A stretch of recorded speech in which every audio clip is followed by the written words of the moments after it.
Hello everyone, আসসালামু আলাইকুম। আশা করি সকলে ভালো আছেন। তো আজকে অনার্স প্রথম বর্ষের ফান্ডামেন্টাল অফ ম্যাথমেটিক্স এর প্রথম অধ্যায় যুক্তির উপাদান এর প্রথম ক্লাস নিয়ে আলোচনা করব। তো শর্টকাট বলতে এই কয়টা শর্টকাট মনে রাখলে আপনারা খুব সহজেই অঙ্কগুলো বুঝতে পারবেন, কোনো অসুবিধা হবে না। প্রায় 80 থেকে 90% সমাধান আপনি পেয়ে যাবেন। এই ছকটুকু যদি মনে রাখতে পারেন তাহলেই হবে। তো চলুন শুরু করা যাক। এই চিহ্নকে বলে নেগেশন চিহ্ন। নেগেশন অর্থ হচ্ছে না নয়। নেগেশন অর্থ না নয়। নেগেশন চিহ্ন যদি ট্রু থাকলে ফলস হবে, ফলস থাকলে ট্রু হবে। অর্থাৎ যদি একটা সংখ্যা যেমন নেগেশন যেমন পি থাকে, এর নেগেশন চিহ্ন যদি দেওয়া হয়, নেগেশন চিহ্ন পি, অর্থাৎ এখানে এটা যদি ট্রু ধরি এটা হবে ফলস। এটাই বোঝাচ্ছে। তো পরটা দেখি। এটা হচ্ছে যোজন চিহ্ন। তো যোজন অর্থ বোঝায় এবং বোঝাচ্ছে যদি কোনো যুক্ত উপাদানে দুইটাই ট্রু হয়, অর্থাৎ ট্রু তাহলে কেবলমাত্র ট্রু হবে, বাকি সকল স্থানে ফলস হবে। যেমন যদি যুক্ত উপাদানে ট্রু প্লাস ফলস হয়, এটা ফলস। আবার ট্রু প্লাস ট্রু হলে সেটাই কেবলমাত্র ট্রু, বাকি সকল স্থানে কী হবে? ফলস হবে। যেমন যদি আবার ফলস প্লাস ট্রু, এটাও ফলস। অর্থাৎ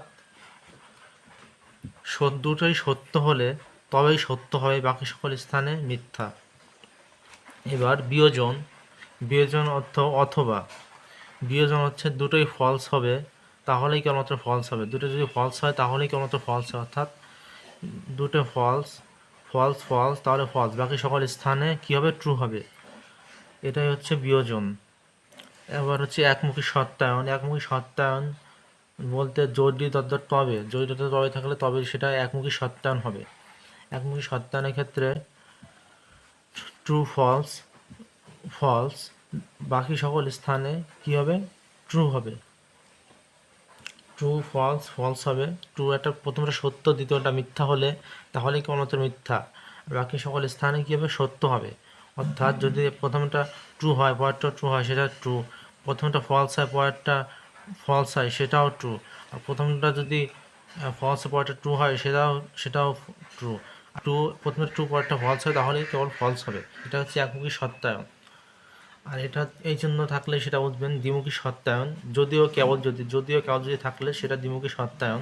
দ্বিমুখী সত্যায়নের ক্ষেত্রে প্রথমটা ট্রু, দ্বিতীয়টা ট্রু হচ্ছে ট্রু, আর প্রথমটা ফলস, দ্বিতীয়টা ফলস, এটা হচ্ছে ট্রু, বাকি সকল স্থানে কী হবে? ফলস হবে। যেমন ধরুন প্রথমটা ফলস আছে, দ্বিতীয়টাও ফলস আছে, এটা হচ্ছে ট্রু। কিন্তু যদি প্রথমটা ফলস, দ্বিতীয়টা ট্রু, এটা ফলস। আবার প্রথমটা ট্রু, দ্বিতীয়টা ফলস, সেটাও ফলস। এটাই বোঝা যাচ্ছে যদিও কেউ যদি, অর্থাৎ দ্বিমুখী সত্যায়নের সংজ্ঞা। তো প্রথম ক্লাস এটাই।